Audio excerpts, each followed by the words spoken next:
Clair Obscur Expedition 33 seemingly came out of nowhere and took the gaming world by storm with a captivating story, developed characters, and engaging gameplay. Hey everyone, Echo here, and welcome to the Rank Tank. Today, we're looking at my personal Game of the Year pick by small French studio Sandfall Interactive. To start, I need to talk about the story. Enter Lumière, a Paris-esque city that has broken off the main continent where inhabitants live after the fracture, which was a war we learn about later in the story. Since then, the paintress has been painting numbers on this monolith that tells the age of the people to be gammaged, which is like killed. So how do we fit in? Gustave, Maël, Lune, and Ciel are our main characters setting off on Expedition 33 to kill the paintress and get some answers as to why this is even happening. Without spoiling anything, I have to say this is one of the only games I have ever played that has kept me engaged from the first second. Personally, I didn't hear anything about this game before it came out, and I'd highly recommend playing it with as little information as possible.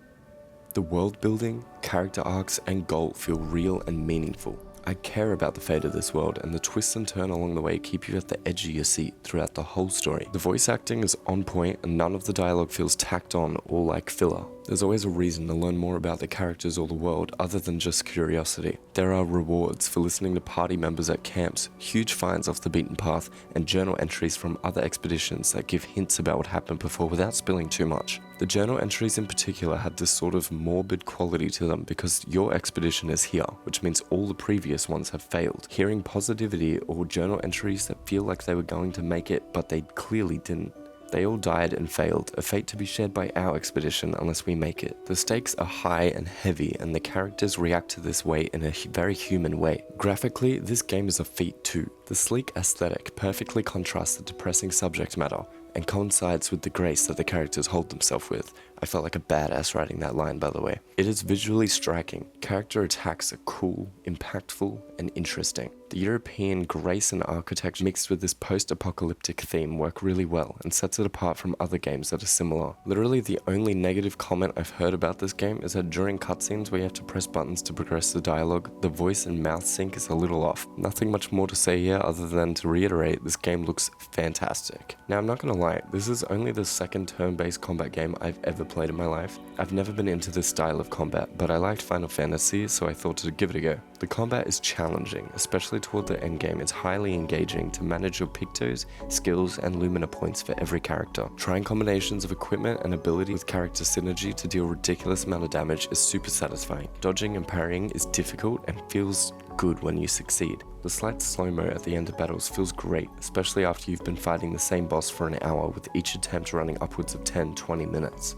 This is definitely a game that you need time for. Your sessions will run hours long, not just from the battles, but this game hooks you with exploration as well. Going back to combat, you get 5 heroes total and can choose 3 to be in your party at any time, but this can be changed on the fly and your reserve team can even be sent in to finish off the job. I found this really helpful, especially with some of the final battles. My final thoughts and overall, if you're like me and don't really like turn-based story-driven games or aren't really into them or haven't really been into them in the past, Expedition 33 is a fantastic entry into the genre and is definitely a must-buy in 2025. It's also on PC Game Pass, so it was definitely worth the $16 I spent to play it this month. Getting to the rank tank, where I rank all aspects of the game into a final opinion of either rank or tank, this game fucking ranks. My one gripe with this game is particularly at the end. The encounter battles are kind of tedious, and I even found some of the combinations of enemies to be way harder than the final boss, especially with the debuffs and stuff, and there's 3 or 4 of them ganging up on you at one time. The other thing is the final bosses, they will take 3, 4, even 5 turns in a row before you even get to make one move yourself.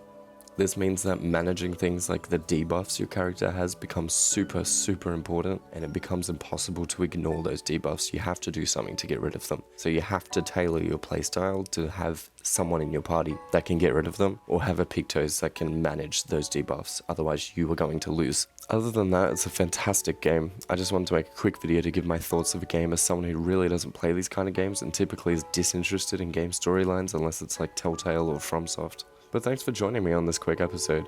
I'm making videos again, I swear, so like and subscribe for more. Follow me on Twitch. I'm currently streaming Hollow Knight first playthrough, where Hornet 2 is beating my ass, and I'll see you guys in the next one.